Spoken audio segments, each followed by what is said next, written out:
Okay, so God knows what you've started, but I like to experiment, so here we go. So what I've done is started with a matte black spray paint, picked this up in a local shop, £5 a tin, coats, just as well as the Games Workshop stuff. I don't have any problems with it.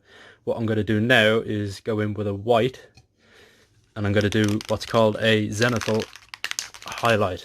So this will help with your shading. So what I want to do is spray it from directly above, just slowly building up the light, and then anything that I want particularly bright, I'll just hit it from the sides as well, like the upper half of the model. Okay, so as you can see now he's got some dark areas and his light areas, so I'm going to leave this to dry and then I'm going to whack some of the new contrast paints on it and see how it looks. Alright, so Mini's dry now. What I'm going to do, I'm going to start off with the contrast Blood Angels red. I'm going to hit this from the underneath. For those of you who aren't aware, in kind of traditional painting of skin and stuff, green and reds are used to create the natural shadows, so I'm hoping to kind of achieve the same effect in this Poxbringer with using greens and reds, and then some browns as well to bring out the kind of Nurgle feel to it. So bear with me, this is an experiment, so we'll see how it goes.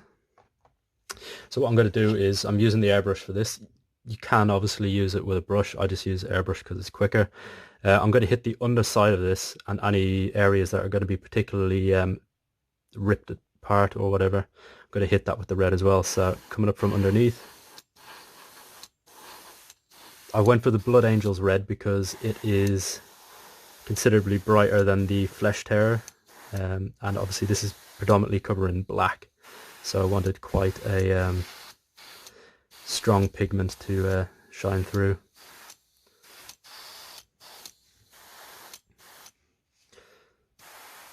Get that Nurgle in there as well. So as you can see, looking quite stark and not too nice at the moment, but we'll see how this goes. Alright, a little bit in there as well, the fleshy bits. Alright, so bear with me. So what I'm going with next is Creed Camo, mainly because it is the only contrast that I have in green at the moment. So I'm just going to try fire some of this across the model, see how it turns out for you. So this time I'm going to come in from straight above.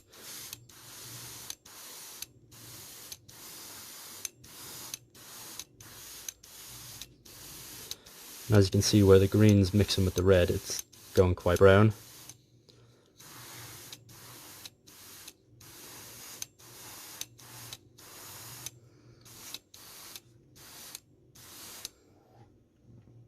Okay.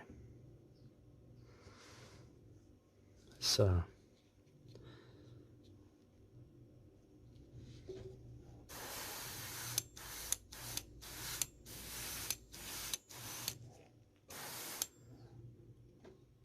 gonna leave this to dry now. Okay, so here he is dry. What I'm going to do is just whack on some Nurgling green, dry brush that on. Just get some highlights on the green because it was a lot heavier pigmented than I expected.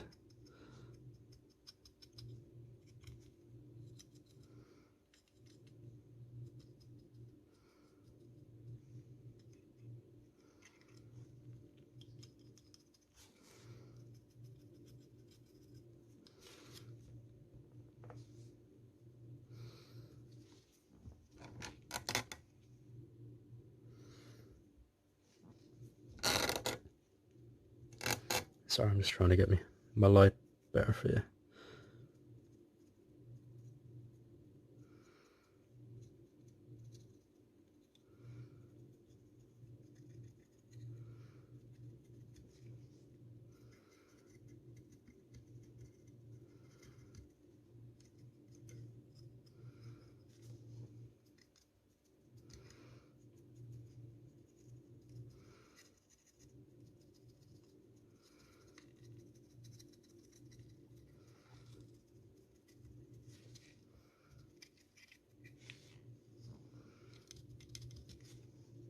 So if I was to do this again, I would almost definitely thin down that Creed camo because that came out really thick and dark.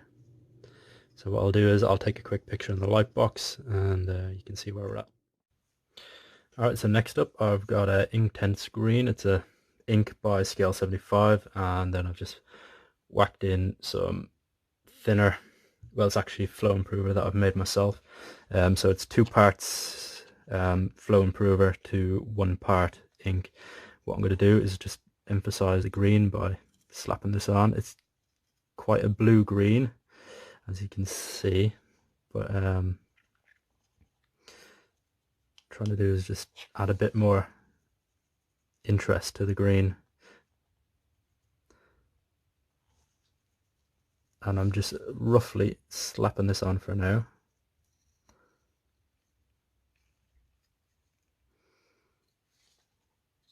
Just trying to cover all the green bits. Get this little nurgling up here. Okay, so what I'm going to do now is I'm just cleaning my brush off. Now it's just still damp, no paint on it, and what I'm going to do is slowly touch up the paint and run it very gently into the red. This is essentially wet blending. Just gonna, so you're moving the paint around, but in a very thin concentrate. That's just going to help blend the green into the red. Okay. So that is essentially a quick wet blend. What I'm going to do, let it dry, and we're going to hit it with a final wash, and then we'll see where we're at. Okay, sorry, I did say I was going to hit it with a wash, but what I meant was actually a glaze, just to emphasize the red. So now it's dry, what I'm going to do is slap in some of this bloodletter glaze where I want all the reds.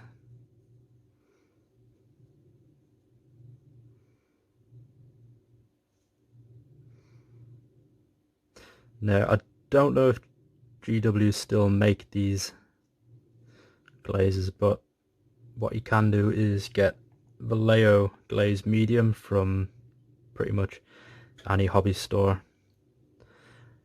They'll do that, and it's less than £2 for a 17ml bottle.